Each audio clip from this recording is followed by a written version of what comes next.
Here is how to play a normal card game. Before we begin, you'll need a way to keep track of your HP. You can use dice or write on a piece of paper. Whatever you decide to use, each player will need a value of 10. You'll also need a coin to flip. You can use an actual coin or a digital one on your phone. The goal of the game is to be the last player with HP left. Using summons, you can attack other players, though in order to do so, you'll have to break through their defenses. Separate your two piles, identified by the back of the cards, and shuffle them both separately. It should equate to 40 on both sides. Put these piles side by side around the middle of the play space, so everybody can access them. Once cards start to die or are discarded, a third pile will be created, this being the graveyard. Now, pick one person to go first, and in a clockwise formation, each player will draw 7 accumulative cards. You can do any combination of the two piles, so how you draw depends on your playstyle. You do not draw cards every turn, and instead only gain them through summon abilities, spells, or sacrificing HP, so you'll have to work with whatever you're given. On your turn, you must perform actions. Actions are vital to progress the game. You can perform a maximum of 2 actions, but must at least use 1 before you may pass your turn. Once your turn is completed, the next person in the clockwise rotation will go. Actions consist of placing summons, equipping summons with items, casting spells, attacking, sacrificing HP, and charging abilities. In a normal card game, there are 3 types of cards you can use: summons, items, and spells. Summons are your bread and butter. Utilize these little guys to protect your HP, as well as attack other players. There are 3 key points of interest on the summon cards. Attack, or ATK, which is how much damage your summon deals. Defense, or DEF, which is how much damage your summon can take. And finally, abilities, or charge abilities, which are unique to the card and can offer advantages while on the field. If your summon's defense equals 0, or is below 0, it dies and goes to the graveyard. Items go hand in hand with your summons. Use them to buff up your little creatures so they can be big and strong, or alternatively, use other items that negatively affect enemy summons to bring them down in stats. There is no limit to how many items can be on one summon, so go crazy. Spells are your wild cards. They can change the flow of the game, giving you or your opponents the boost they need to win the game. They range from skipping turns, to drawing cards, or even rotating hands.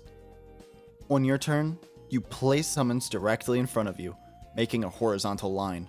Items are placed underneath summons vertically, only displaying critical information so you can quickly add or subtract at a glance. It is important to know that summons cannot attack on the same turn they are placed. This is called summoning sickness. If on your turn, you decide to use one of your actions to attack, you do so by stating which card you're attacking with, as well as who you are attacking. So for example, my cat with arms attacks your hero. Now that you're attacking, it's time for the cards to battle. In these battles, both cards trade damage, so attacking may also put your own card at risk, depending on how strong the enemy is. Imagine you're looking at the cards side by side. Take the defense of your card minus the attack of the enemy's, and if the number is equal to or less than 0, it dies. This equation applies both ways, so your attack goes to the enemy's defense as well. You may use both of your actions on your turn to attack with the same summon. Granted, they survive the first attack.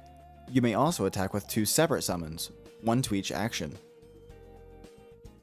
Now, if one of the cards survived, it doesn't do so unscathed. Damage taken stays until a full cycle since the initial attack was done.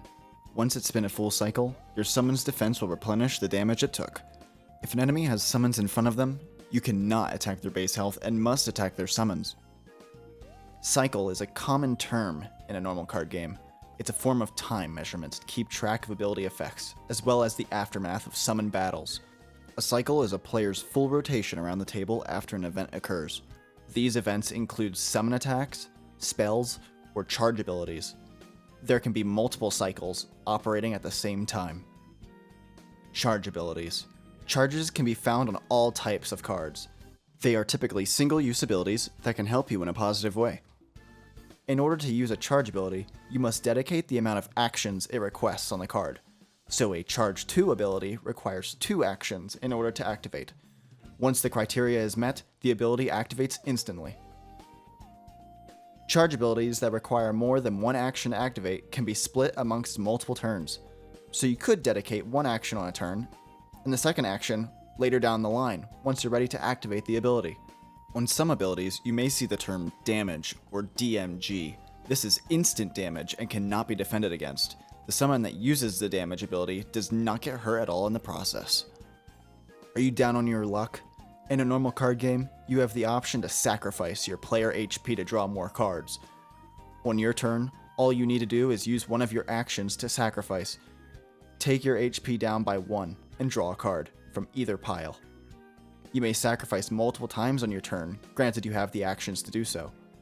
Sacrificing when your HP is equal to 1 will result in death, so be careful and sacrifice responsibly. In order to win, you must be the only player with HP. To take enemy players down, you must use your summons to attack their base health.